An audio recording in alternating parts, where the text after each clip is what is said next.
Mas quem diria, amando da mesma batida, achei uma aliada pro rap, corote, risada.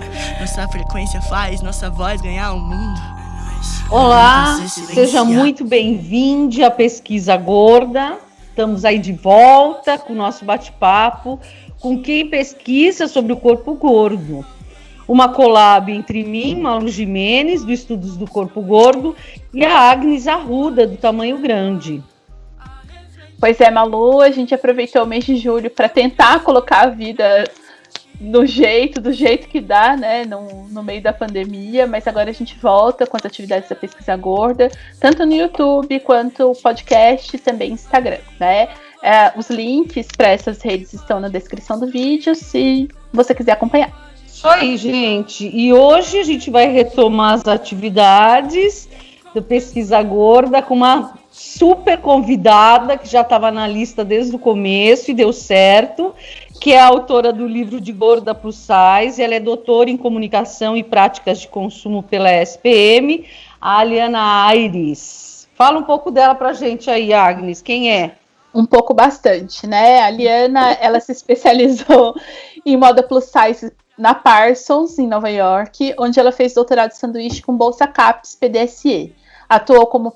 E também atuou como professora pesquisadora visitante. É organizadora do evento Mais Fashion, fórum sobre moda plus size e diversidade, e do Everybody's, evento sobre moda plus size, realizado pela própria Parsons em Nova York em 2018. Atualmente atua como docente em cursos de graduação e pós-graduação Lato Sensu em São Paulo e também em Teresina. No mercado, a Aliana tem mais de 10 anos de experiência profissional com atuação na área de visual merchandising, marketing e consultoria para marcas de moda. Não é pouca coisa não, né, Aliana? Seja muito bem-vinda. Muito obrigada, Agnes. Muita coisa, mas é a vida pós-moderna. A gente tem que trabalhar de tudo um pouco. Eu já trabalhei de tudo um pouco. Isso mesmo. Faltou alguma coisa? Você quer complementar? Ou é isso mesmo? É isso mesmo. Esse resumo é isso mesmo, né? Eu vim muito do mercado inicialmente. Quando terminei minha graduação, trabalhei muito com marketing, com visual merchandising. Já era gorda, né? Eu fui gorda na infância, depois eu virei uma adolescente super magra. E até, sei lá, 27 anos eu ainda já lutava com ela, mas não era gorda, obesa, né? Que os médicos classificam como obesa, que a gente tem nossas restrições. Eu realmente fiquei muito gorda quando eu estava numa vida muito corrida, trabalhando, e essa tendência a ganhar peso muito tempo. Então essas questões, elas já vinham muito na minha cabeça, né? Aí quando eu decidi mudar para a docência, que era um sonho antigo, né? Não é que eu mudei, eu continuei trabalhando no mercado, mas eu trabalhava como docente quando eu entrei no mestrado. E aí eu sempre gostava de falar do corpo, eu sempre tinha um olhar, principalmente dentro da moda, que era um olhar assim muito até criticado, né, de falar do corpo gordo, porque naquele momento em que a moda plus size, sei lá, 2010, que a moda plus size não era assim tão forte, parece que quando eu falava isso era muito... Inclusive as pessoas até olhavam para mim de olho torto, assim, tipo, já aconteceu na faculdade dizer, mas professora de moda é gorda. Então assim, e essas coisas ficavam borbulhando na minha cabeça. Embora eu até seja uma gorda menor, não sou o que se considera gorda maior, mas dentro dessa lógica todo mundo é gorda, né? Então, assim, eu sofri esse preconceito e quando eu tive a oportunidade de fazer o doutorado, o meu mestrado eu estudei teleficção, porque eu ganhei uma bolsa que não podia escolher o tema, né? Mas quando eu fiz o doutorado, eu botei na minha cabeça que tinha que ser um tema, uma coisa que me movesse emocionalmente. E eu não sabia o que era. Eu fiz a prova do doutorado com tema de pirataria, mas assim, bastou eu ser escolhida, saiu a lista de seleção que eu entrei do doutorado, eu juro, naquela tarde veio a iluminação. Eu tenho que falar de corpo gordo.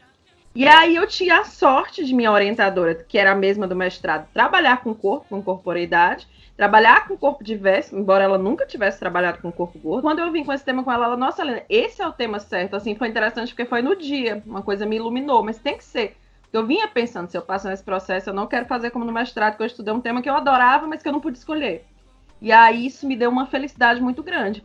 E aí eu tentei, ao longo do meu trabalho no mercado, meu trabalho como professora, inserindo, né, essas questões sobre corpo dentro, e sofri preconceito também por ter escolhido trabalhar com moda plus size. Imagina, estudar um doutorado sobre moda plus size, assim, na cabeça das pessoas era um absurdo. Eu senti preconceito desde que eu entrei no mestrado na SPM, porque eu era formada em moda, né? Então, assim, eu sofri várias camadas do preconceito, porque infelizmente o mundo acadêmico intelectual, é o que eu estava falando para a Malu, a importância de eu ter publicado o livro, acho que eu já estou falando muita coisa, mas a importância de eu ter publicado o livro assim que eu terminei o doutorado, foi exatamente essa, de pensar, gente, eu preciso quebrar esse preconceito, a gente tem que falar nisso, não pode ser uma coisa tão enclausurada. Mas é isso, meu currículo é esse, foi mais ou menos minha trajetória, já contei aqui, foi essa, né? E aí eu fiquei hoje mais na academia que no mercado. Eu voltei para Teresina nesse momento, estou aqui na Universidade Federal do Piauí como professora substituta. Estou muito mais na academia que no mercado nesse momento. Aliana, eu lendo o seu livro, que é sua tese, né, adaptada para o livro, claro, tem bastante coisa sobre os Fat Studies, muito interessante o que você cita. Inclusive, eu tô na parte que você fala, já passei, mas uma parte que me chamou muita atenção é sobre as associações lá, né, das pessoas gordas que se juntam. Achei muito legal trazer essa informação, que é uma associação que existe até hoje, 40 anos lutando, né, a força que essa associação tem nos Estados Unidos e no mundo, porque ela é conhecida, né? Então eu queria que você falasse um pouco sobre se existe aí, nós estamos caminhando, ainda estamos engatinhando, lógico, nos estudos do corpo gordo, mas já existem alguns nomes, já existem algumas pesquisas. Como que você vê, assim, existem muitas diferenças, semelhanças, não tem nada a ver? Como é que você enxerga a diferença entre os estudos do corpo gordo aqui no Brasil e os Fat Studies lá nos Estados Unidos? Olha, são só questões de nomenclatura. Basicamente, eu diria que é um olhar sobre o corpo gordo sob uma perspectiva social. A gente estava acostumado a olhar para o corpo gordo apenas clinicamente, como uma doença, um problema a ser resolvido. E os Fat Studies, eles vêm dessa perspectiva nos Estados Unidos, são campos de estudo interdisciplinar, vêm dessa perspectiva de corpos de gênero, feminismo, né? Eu fui para os Estados Unidos, nem era meu sonho estudar nos Estados Unidos, eu queria morar fora um tempo, era um sonho. Eu queria ir para a Europa, mas eu fui para os Estados Unidos porque eu pesquisei e vi que para o meu tema era o local mais adequado exatamente por conta dos Fat Studies. Embora a orientadora da Parsons não tivesse nada a ver com Fat Studies, mas eu fui para lá porque eu também queria entender por que um circuito hegemônico de moda como é a Parsons, na minha cabeça uma faculdade magra, o que é que ela quer saber com o corpo gordo, né? E eu vi que muitos alunos da Parsons vêm trabalhando com coleções de moda plus size e toda a bibliografia é apoiada nos Fat Studies, porque é o único lugar que fala do estigma do gordo. E aí quando você propôs, né, eu me lembro que eu estava naquela conversa, naquele debate, eu até disse, podia ser Fat Studies Brasil, para fazer uma referência. E aí eu achei que foi muito melhor a ideia de falar estudos do corpo gordo. Mas, na verdade, é só uma nomenclatura. Eu acho que as pesquisas são muito semelhantes. Fala de estigma, é um debate interdisciplinar, né? Eu estou falando de moda, você está falando mais do campo da filosofia, embora a gente tenha muitas correntes que se encontram. O primeiro capítulo meu, eu acho que tem muito a ver com sua tese, mas já o segundo, o terceiro, não tanto, né? Porque já entra mais na moda. Assim, são campos que se encontram, mas cada um contemplando o seu objeto. Eu vi muito isso nos Fat Studies. Eu conheci pesquisadora que era formada em ciências sociais, conheci pesquisadora de moda, tem muito, né? Que inclusive, eles até têm uma denominação para quem estuda moda dentro dos Fat Studies, que é o Fat Fashion, né? E aí, mas na verdade, assim, é só uma coisa de nomenclatura. Norte-americano é craque em fazer um slogan, né? Então eles fizeram um belo slogan, Fat Studies. E eles até, né, na superioridade americana, eles se auto-intitulam como os únicos que estudam isso. Então eles chamam de Fat American Studies. Assim, eu não digo que é só superioridade, eu digo que eles estão certos no sentido de que realmente, no mundo inteiro, foram os únicos, isso a gente tem que dar uma corda para eles, que conseguiram criar um grupo de estudos interdisciplinar. Eles têm revista acadêmica com nota alta, né, que é o Fat Studies Journal, em Fat Studies, e eles foram os únicos que se organizaram. Eu vejo que tem pesquisas de estudo gordo, sei lá, eu vi que tem muito em Londres, da região ali do Reino Unido, eu vi na Nova Zelândia, mas eu sinto que são pesquisas muito isoladas. Quem realmente conseguiu criar um grupo de pesquisa em torno dos estudos do corpo gordo foram os norte-americanos, por isso eu me interessei. E eu acho que você aqui, Malu, com essa ideia do estudo do corpo gordo, você pode fazer a gente ser um Fat Studies Brasil. Por isso eu te admiro tanto, porque eu não tenho nem tempo, nem assim espírito para fazer o tanto de coisa que tu faz, que eu às vezes fico, meu Deus do céu, que coisa linda, como a Malu se engaja e conversa, eu, às vezes fico vendo aquelas conversas querendo participar. mas eu tô tão ocupada com essa vida de acadêmica que eu digo, nossa, que coisa legal. Mas eu acho que o que você quer fazer aqui, talvez a gente consiga fazer no Brasil. Por enquanto ainda é muito isolado aqui também. Realmente só, mas a perspectiva é a mesma. São estudos que se encontram de diversas áreas, que debatem o gordo sob uma perspectiva não clínica, não médica. É isso, no meu ponto de vista. Legal, isso é ótimo você falar, porque às vezes em algumas conversas as pessoas falam como uma coisa impossível de fazer aqui, e na verdade eu acredito que isso já está começando, né? A gente já sabe, por exemplo, a gente se conhece, né, Aliana? A gente se conhece, a gente sabe. A gente escreveu um artigo agora, eu e a Agnes, falando sobre pesquisa gorda, a gente soube pôr o nome das pessoas.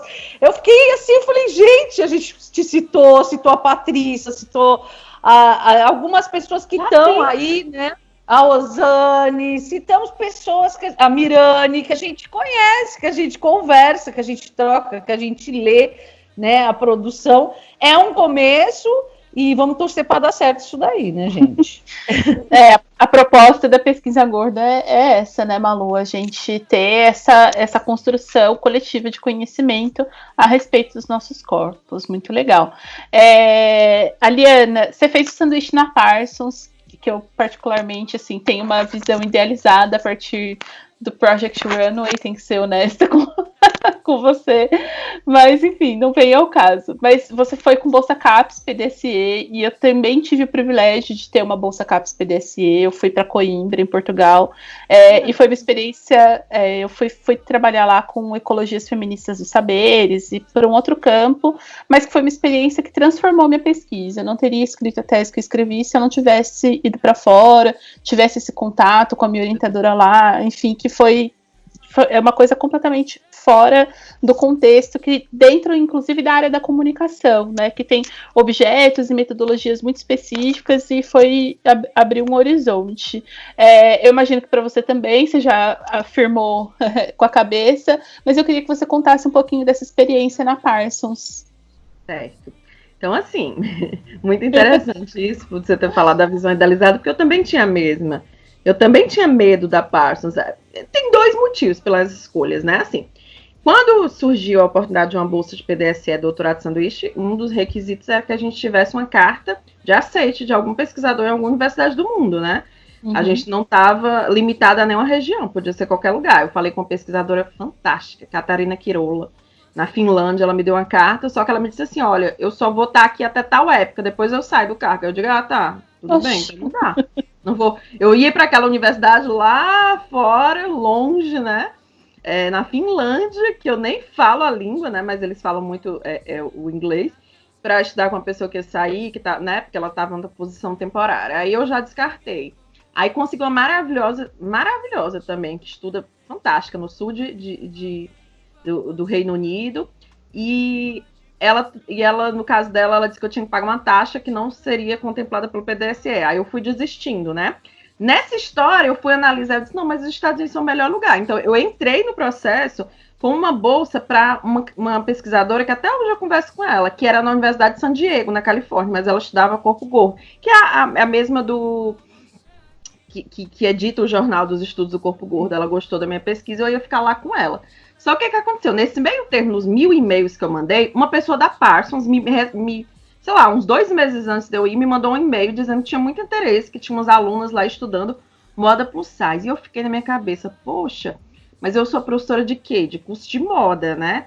Embora eu tenha lá minhas restrições a respeito de várias coisas da moda, porque quem estuda moda reflete e tem raiva de muitas coisas, ao contrário do que se pensa.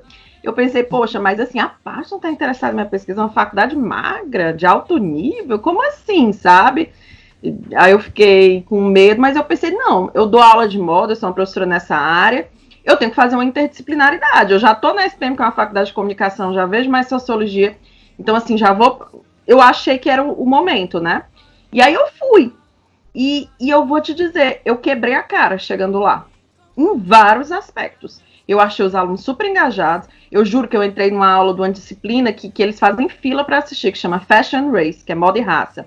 Eu entrei numa aula que eu conheci a professora e, assim, eu juro, os alunos falavam de Karl Marx. Era uma coisa, assim, impressionante. E assim, eles estão super engajados. Aí, vivendo na cidade de Nova York, um dos motivos também foi namorar em Nova York, que não quer morar lá de vez em um tempinho. E aí, morando na cidade de Nova York, eu entendi. Eles tinham um grupo lá na PASC que se chama Fashion and Social Justice, que é moda e justiça social. Então, eles trabalham todos esses temas. Tinham zines, né, revistas escritas com esses temas, revistas de lá dentro mesmo. E eu vi que eles estão super interessados na diversidade, principalmente em questões raciais, porque a cidade de Nova York é um borbulhão, né? A gente viu o que aconteceu agora também. Os Estados Unidos em si tem essa questão racial e de gênero. Tá fortíssima a questão de gênero lá. Mais do que de tamanho, diga-se de passagem. Mas aí eles tinham milhares de grupos para apoiar trans, alunos, professores. E aí eu vi que a Parsons pelo contrário, é um lugar onde está emergindo a diversidade dentro do curso da moda, sabe? E eu tirei muitos preconceitos da minha cabeça. De fato, é uma faculdade de elite, mas ali dentro da elite, eles são visionários, eles estão pensando no futuro, eles já entenderam que a diversidade é o futuro. Então, eu tomei um susto positivo. E fiquei muito feliz de ter feito essa experiência, embora a minha orientadora não tivesse a bagagem que a de San Diego me dá, estando lá nos Estados Unidos, tendo acesso àquelas livrarias, aquilo ali cresceu absurdamente a minha pesquisa. Eu olhava, que eu disse para a Malu, eu não publiquei o livro para ganhar dinheiro, até porque ninguém ganha dinheiro com isso. Mas assim... Socorro! Eu publiquei, né? Imagina, eu nem... Mas assim, eu publiquei o livro nesse sentido, porque eu fiquei, meu Deus, por que eles têm uma bibliografia enorme sobre o corpo gordo? Eu li um livro até, que até hoje eu tento achar o título dele, porque foi numa biblioteca solta lá de Nova York, eu não peguei o título desse. Eu ia folheando muitos, mas era um que comparava o vírus da obesidade ao vírus da AIDS. Era um negócio interessante, foi publicado em 1980 e poucos. E eu ficava, gente, como as pessoas publicam sobre a obesidade nesse aspecto social e eu não vejo nada disso no Brasil, sabe? Eu só vejo manual de como emagrecer, quando você sai da sessão médica, né, que fala da obesidade como doença, ou manual de emagrecer. E por que aqui eu encontro tanta coisa? Então, ter ido para os Estados Unidos fez uma pesquisa crescer enormemente. Eu acho que quando a gente tiver isso no Brasil, talvez não seja um monstro tão grande falar do corpo gordo como parece que é hoje, infelizmente. Vamos falar do seu livro. Eu quero falar do livro, de Gorda Plus Size e de uma relação que eu trabalho, a Agnes trabalha, que é o consumo sendo entendido como prática social, né? É bem legal. Quando eu comecei a ler você, falei, nossa, tem tudo a ver também com o que eu... Isso tem muita coisa a ver, muita. Você precisa ler minha tese, tá? Que você vai identificar, você vai falar... eu fiz uma leitura transversal. Tem umas coisas assim que eu falo, nossa, parece que a gente sentou, tomou um chá e conversou sobre isso. Então, eu queria que você falasse um pouco dessa maneira como você coloca, né, o consumo como prática social dentro do livro. Fala aí pra gente. Então, a Agnes talvez conheça mais, né, porque ela está na área da comunicação, mas o PPG-Com da SPM, desde que eu fiz mestrado, doutorado lá, os dois com bolsa, e foi um ambiente, assim, muito frutífero para mim. Eles estavam começando, então tinha um cuidado especial com os alunos, e a gente tenta conceituar lá dentro o consumo, não como consumismo, né, a gente estuda o consumo como um fenômeno sociocultural. A gente estuda numa perspectiva mais da antropologia, da sociologia, de entender o fenômeno do consumo como um fenômeno que, por exemplo, nos traz cidadania, que se relaciona com o modo como a gente enxerga o mundo, que nos dá identidade, que nos dá pertencimento. Então, esse é o consumo que a gente busca, né? Inclusive, esse conceito de consumismo como algo frívolo, nojento, amoral, que infelizmente impediu que os estudos sobre consumo avançassem. Porque entendendo o consumo, sabendo que, querendo ou não, nós temos uma sociedade de consumo e que o consumo molda a identidade das pessoas e do mundo, a gente tem muito a descobrir sobre as práticas de vida, sobre o mundo, pelas lentes, pela ótica do consumo, mas não do consumo como consumismo, e sim, né, como uma patologia até, e sim desse consumo social. E aí foi nessa mesma linha, nessa mesma perspectiva, que eu tentei inserir a prática do consumo de moda plus size, né? Tentando observar o que tem de social, o que tem de pertencimento, o que tem de identidade, né? As biossociabilidades que eu falo, o que tem de social, e eu poder compartilhar com outras pessoas o fato de finalmente eu encontrar roupas que cabem em mim, o que tem nos dramas das mulheres, o que tem em comum nesses dramas, nessas identidades que sofreram uma discriminação, né? Eu até trago no meu livro, e eu sempre gosto de falar disso, que eu estudei moda, né, na Universidade Federal do Ceará, e lá o assunto mais tratado era a democratização do consumo, né? E no meu livro, que se deu assim na década de 60, 70, com as grandes lojas de departamento aqui no Brasil, Mapping, bem antes até, mas assim, que se intensificou nessa época. E a gente fala muito de uma democratização, porque ali realmente houve uma democratização quanto ao preço, né? E quanto à experiência do consumo. Mas, na verdade, essa democratização foi uma democratização quanto ao estilo e ao preço. Foi uma desdemocratização, que é o que eu trago, quanto ao tamanho. Porque, imagina, se todo mundo fazia roupa na costureira, ou então as pessoas mesmas costuravam, bem ou mal, não existia uma experiência do consumo como prática social, mas existia uma experiência mais democrática, né? Tudo bem, os tecidos eram destinados a uma classe, existiam diferenciações quanto ao estilo, quanto à qualidade das peças, o valor, mas, bem ou mal, o gordo e o magro poderiam se vestir, né, consumir da mesma forma. E aí, no momento em que chega uma loja de departamento e traz peças prontas para usar, mas pronta para usar por quem? Pelo magro? Pronta para usar, é uma brincadeira. Pronta para usar para quem? Né? Perfeito. Tá por ter para quem? Perfeito. Porque as peças vêm numeradas. Inclusive, assim, a minha intenção ao longo do doutorado, infelizmente eu não consegui realizar, quem sabe alguém consiga um dia, era fazer uma história das numerações, mas eu tentei buscar dados do Mapping. Assim, eles não têm esses arquivos aqui no Brasil de numerações, sei lá, quais eram as numerações que as roupas vinham. Eu queria entender esse movimento da década de 60, 70, né, para entender como é que foi aumentando ou diminuindo. Mas eu tento trazer alguma coisa quando eu falo lá do Vanity Sizing no livro, né, que foi esse momento em que houve um dimensionamento. O Vanity Size, o que é? O dimensionamento da vaidade, que é o momento em que as grandes lojas de departamento começam a diminuir as proporções que determinam um número para que a consumidora compre mais, porque eles acreditam, não sei de onde, né, criaram uma teoria lá pela década de 80, 90, que se a mulher achasse que vestia uma numeração maior, ela compraria mais, ficaria mais satisfeita, né, por isso é Vanity Size, dimensionamento da vaidade.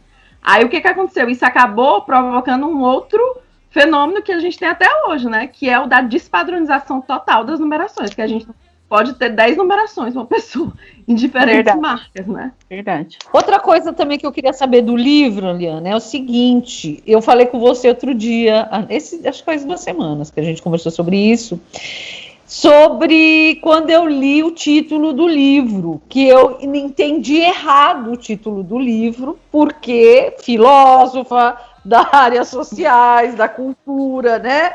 Tão prepotente, fui lá, olhei e falei assim, nossa, mas o que será que ela quer dizer com gorda plus size? Não seria o contrário, né, de plus size a gorda? Um mecanismo de formação mesmo. E aí eu fui ler o livro e eu amei, né, como eu já falei desde o começo, que eu gosto bastante desse livro, eu gostei muito e percebi que não. Eu não sei se foi um erro de interpretação meu, se a visão que eu tenho dos estudos do plus size como uma falsa representação da mulher gorda principalmente maior, igual eu. E aí eu queria que você falasse isso, porque se existe alguém que não entendeu o título como eu, que pode acontecer, leia o livro, que você vai ver que não tem nada a ver. Explica aí, Ariana, é muito importante você falar isso. Que bom que você me deu espaço para falar disso. Foi muito interessante quando você me disse isso essa semana, eu acho. Poucos dias atrás ela me falou isso. E é muito interessante porque isso passou pela minha cabeça, assim, quando eu estava definindo o título. Eu pensei em ser fat fashion, título, e a gente vem com 1001 ideias na cabeça de títulos, né? Mas eu entendo totalmente o seu preconceito e eu acho que realmente quem é das ciências sociais pode ter esse preconceito, porque parece que eu estou, assim, celebrando a gente ser retratada como plus size, que é um termo abominável, um termo de mercado, e esse termo é usado para identificar pessoas, né, e que foi, infelizmente, essa lógica de mercado, que reduz a gente à mercadoria, enfim, eu entendo todo o preconceito, mas, na verdade, o título é uma crítica às lógicas do consumo da publicidade. Você percebe. Quando você começa crítica, como é que eu abordo? Tipo, a publicidade passou anos e anos rejeitando o gordo, né? A mídia como um todo, reforçando, inclusive, a imagem do gordo como doente, todos os discursos midiáticos anti-obesidade, apoiados pela medicina, a moda reforçando a beleza. Aí, de repente, por movimentos de mercado e não sociais, que eu deixo bem claro no livro, há uma necessidade de abarcar esse nicho. Então, como é que eu transformo esse indivíduo gordo? Não serve, eu não posso de repente dizer que gordo é sexy, de repente dizer que gordo é bonito. Mas se eu criar uma outra personalidade a plus size, esse indivíduo plus size, quem sabe, né? Não, como então eu transformo em plus size. Mas eu entendo que a pessoa da área social, que tá com um olhar muito crítico, não tá com aquele olhar que nem eu e a Agnes, talvez, e as pessoas da publicidade, a gente olha mesmo aquele olhar do mercado. A gente é mercadológico, né? E a gente tem aquele olhar filosófico. Eu amo filosofia. Hoje acho que seria o curso que eu faria se eu pudesse voltar no tempo. Mas, assim, a gente tem aquele olhar para o mercado. E aí as pessoas das sociais que estão criticando, né, que a grande maioria dos estudos do corpo gordo, dos fat studies, são pessoas da área social. Então ele vai achar, nossa, mas vai usar logo o termo que a gente está rejeitando, logo na capa do... Faz todo sentido, mas eu continuaria mantendo, porque eu acho que vale a pena a provocação, vale a pena a pessoa ler, entender e fazer o elo, mas não tem nenhum endeusamento ao plus size, não. Eu acho, na verdade, eu vivo dizendo que a moda plus size é uma contradição em si, porque tem um lado maravilhoso do empoderamento, mas só o fato dela existir já é um discurso, assim, aberto a dizer que a gente é especial, porque a gente é alocado num nicho diferente, que inclusão não é isso, inclusão seria qualquer loja ter qualquer numeração. Existir um mercado plus size é muito assim. Perfeito. E que é um espaço minúsculo dentro de uma loja enorme, ou que, né, e é escondido, ninguém pode ver que você tá lá, que é um negócio muito, muito absurdo, né? Como estratégia de título, excelente, falem bem, falem mal, falem de mim, né? E é legal que a gente tenha. Vai ler que vale super a pena, que aí você saca o título, né? Quando você tá lá no começo mesmo, você já fala assim, então é isso que ela quis dizer e tal. Muito legal, mas acho que vale a pena super falar isso e convidar as pessoas, né, a conhecerem essa crítica de uma pessoa que é especialista na moda. Né? Não sou eu que sou filósofa, que sou das áreas da cultura, falando isso, tá? É uma especialista. E aí, Eliana falando especificamente sobre esse mercado plus size, né? Lá nos anos 2000, é uma literatura, até falei para a Malu, que eu revi recentemente, da Bell Hooks, lá no Feminismo é para Todo Mundo, ela já falava dessa realidade, né? Que a gente vive ainda hoje e sente na nossa carne. O quanto a moda para mulheres gordas é inacessível, né? Seja porque elas são muito mais caras, seja porque são feias, seja porque né, assim, não tem o mesmo tecido, não tem o mesmo acabamento, não tem o mesmo caimento, e ainda assim é muito mais caro, ou então, o que é bacana, tem as marcas têm dificuldade de distribuição, né? A que você atribui esse comportamento dessa indústria, e você acha que tem uma luz no fim do túnel pra gente ser feliz com as nossas roupas, que a gente gosta tanto? Primeiro que não tem um só fator, são vários, né? Mas esse questionamento que você está se fazendo foi o que moveu minha pesquisa. Eu me questionava, pensando até capitalisticamente falando, aí usando esse neologismo, como é que pode? Se existe, desde aqui no Brasil, sei lá, morando nos Estados Unidos, eu descobri que desde 1915 já existiam associações comerciais de moda que diziam 15%, 30% do seu mercado são as mulheres gordas, apostem nisso. Então, assim, desde 1915. E aqui no Brasil, em 1960, a obesidade foi decretada, né? Nessa época, mais ou menos, não sei dizer muito bem. Epidemia, eu digo, nossa, mas se a moda é um recurso do capitalismo, né? Do consumo, recurso que tem um lado bom e um lado positivo e negativo, como quase todos os recursos do capitalismo. Mas, assim, como é que a gente vive do dinheiro, do lucro? Esse é o objetivo final. E aí você vê um mercado com potencial enorme e você não explora ele. E quando explora, traz um serviço mal feito, traz um serviço amador, porque o mercado plus size não é amador, perto do tradicional, em vários aspectos. Por que isso? Porque a gente tem que ser tratado assim se a gente representa uma fatia grande de mercado e o objetivo da moda não é o lucro? Então isso era o que me deixava assim, meio... Essa foi, eu até digo, não sei se seria uma hipótese, mas estaria próximo da minha hipótese. Minha hipótese era, peraí, será que esse preconceito, esse nojo, essa angústia que a sociedade tem a respeito do gordo, né? Será que ela se transferiu do social para o mercado e foi tão forte a ponto de travar, de barrar um mercado que poderia ter dado muito lucro há muito tempo? Porque nos Estados Unidos eu encontrei jornais, né? A American Wear, eu acho que eu falo no primeiro capítulo, que já falava na introdução que já falava que o mercado plus size seria a nova bola da vez em 30 anos. E não se tornou a bola da vez nem nos Estados Unidos, nem no Brasil, nem em lugar nenhum. Tudo bem, lá eles têm loja plus size, a Lane Bryant, desde 1900. Mas nunca se tornou um grande mercado. Ainda é um mercado subalterno, emergente até hoje. E aí foi quando eu tive a ideia, gente, mas será que o fato dos manequins serem horrorosos, será que o fato da modelagem das roupas ser sempre aquela modelagem bata, enfim, calça legging, o mesmo tipo de roupa, Legging e bata, ela não está gritando bem alto pra gente que o preconceito contra o gordo se transferiu do social para a moda igualmente? E esse mercado só não cresceu por puro preconceito? Será que até a instância do dinheiro foi interferida pelo preconceito? Será que o preconceito fala mais alto que o dinheiro? Infelizmente foi o que eu concluí, falou mais alto, né? Eu acho que existe uma negação do indivíduo gordo como consumidor, e até existe uma ideia também que está embutida assim de tipo, de que você é gordo por causa da sua escolha, né? Se você é gordo é porque você escolheu não praticar atividades físicas, escolheu não se engajar em práticas saudáveis, não comer bem, não se alimentar bem. Então você é o tipo de pessoa que não tem critério, você come qualquer coisa, você se alimenta com qualquer coisa. Então por que fazer uma moda especial para esse indivíduo que consome qualquer coisa mesmo?